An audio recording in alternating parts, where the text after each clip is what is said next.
Bonjour Marie-Claude Largeau, vous êtes présidente du groupe d'échange et d'animation rurale. Alors, c'est quoi un groupe d'échange et d'animation rurale? Qu'est-ce qu'on y fait? Alors, c'est une association loi de 1901 qui est âgée d'une cinquantaine d'années maintenant et qui regroupait au départ des agricultrices pour leur fournir des moyens d'évolution parce que les fermes devenaient des entreprises. Donc, la Chambre des métiers et la MSA leur permettaient d'aller faire des formations de comptabilité. Et après, on a ajouté la cuisine, la couture, plein de choses comme ça.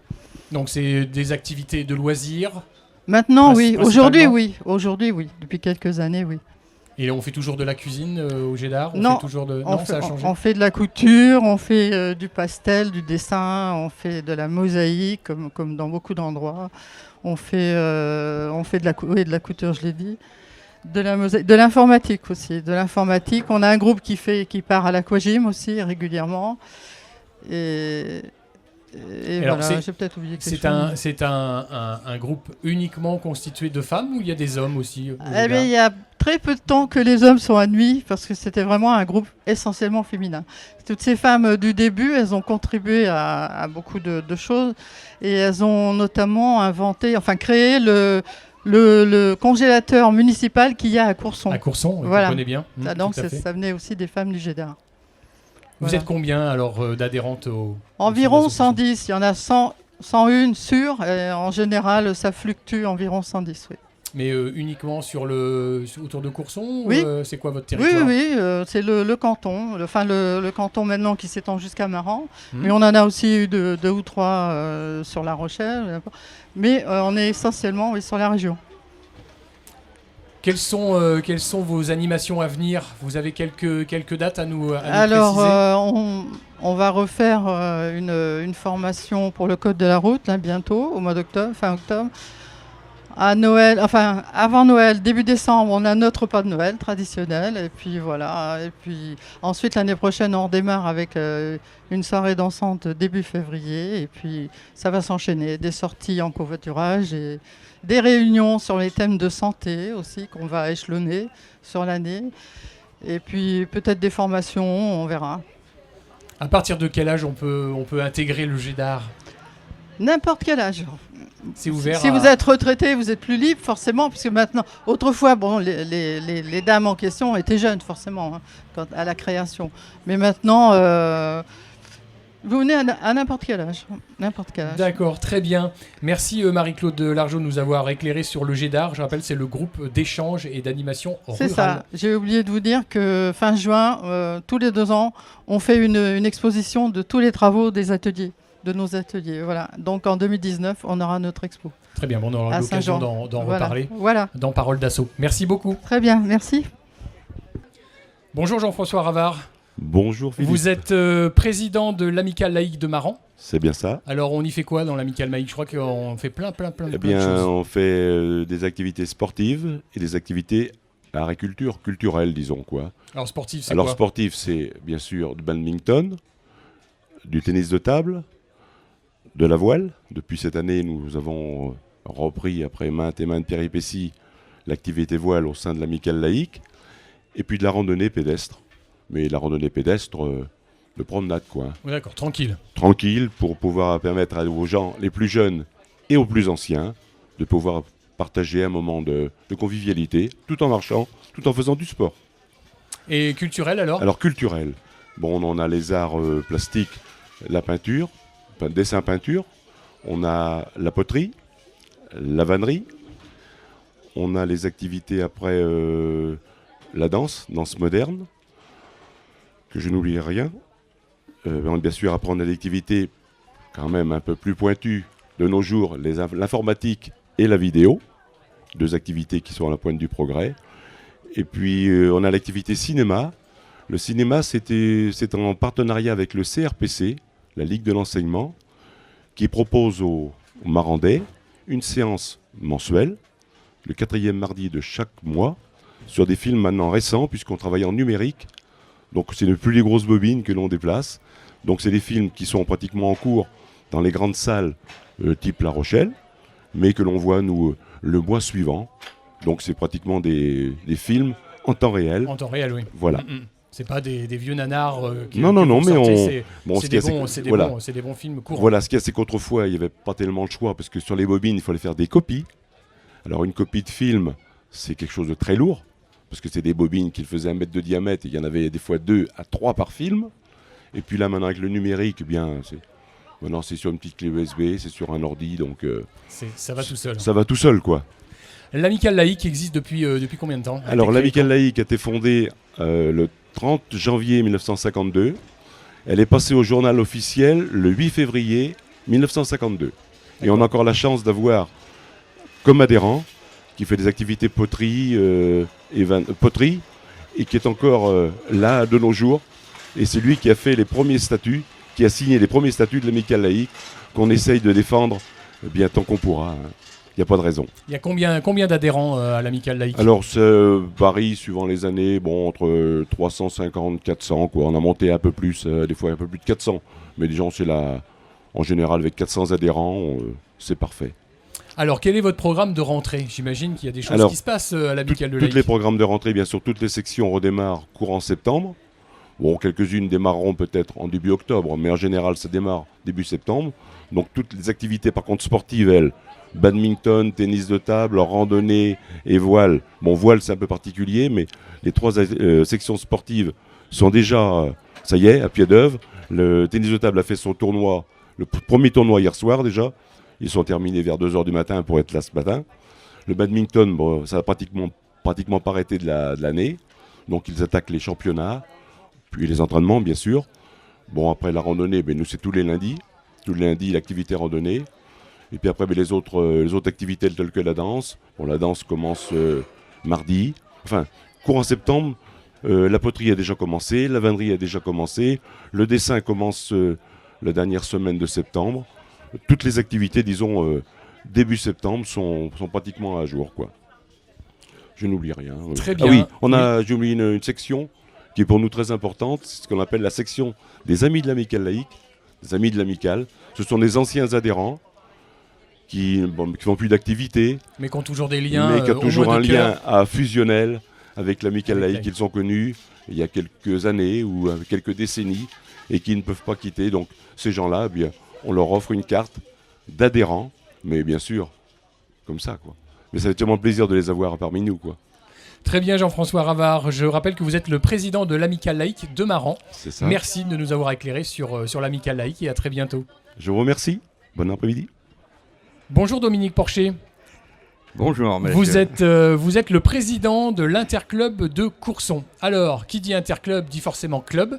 Ouais, ça regroupe combien de clubs, l'Interclub de Courson? Ça en regroupe 18. 18 clubs pour 18. Combien d'adhérents? 1100 environ. C'est énorme. Oui, pour un interclub.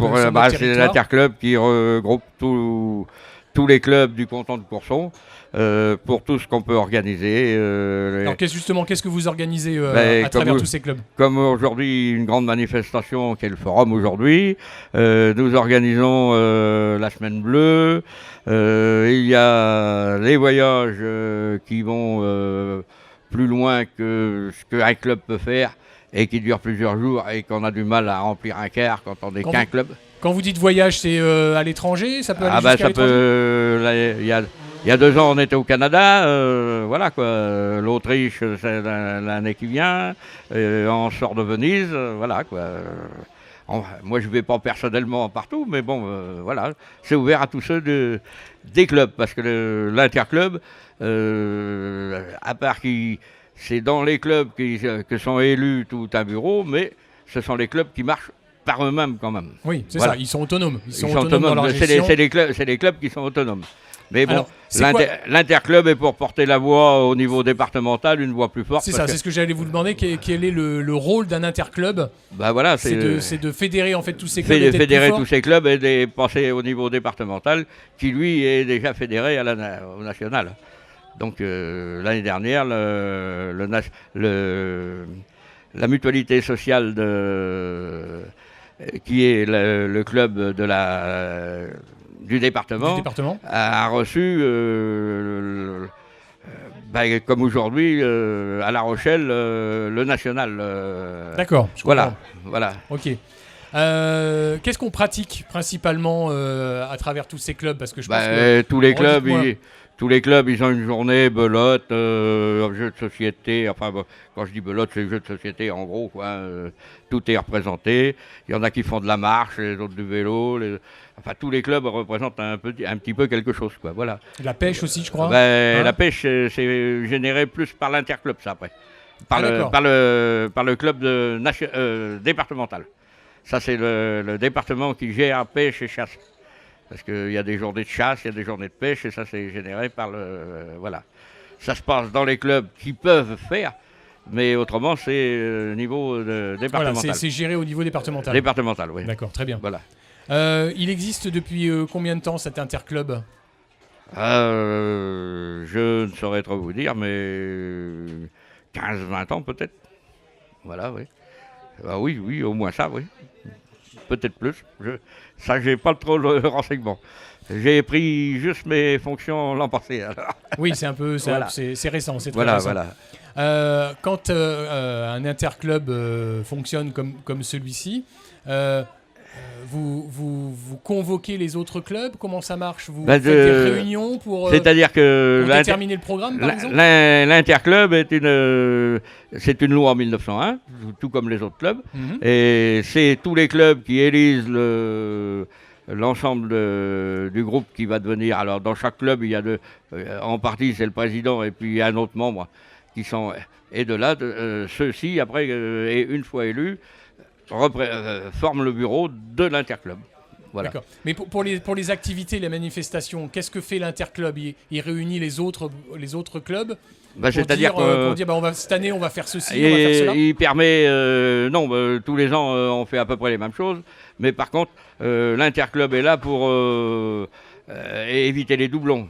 Par exemple, les belotes que l'on fait dans tout le canton, c'est l'interclub qui va gérer le calendrier. D'accord. Ça évite les doublons. C'est un rôle de coordination. Voilà, c'est la coordination. Voilà, exactement. C'est ça même. Très bien. Et on adhère à un interclub ou comment? Pour permettre d'aller à l'interclub, il faut commencer par un club du canton. Par un club, il faut faire partie d'un club. Voilà. C'est ça. D'accord. L'interclub n'a pas de cotisation, c'est le club qui fait le nécessaire.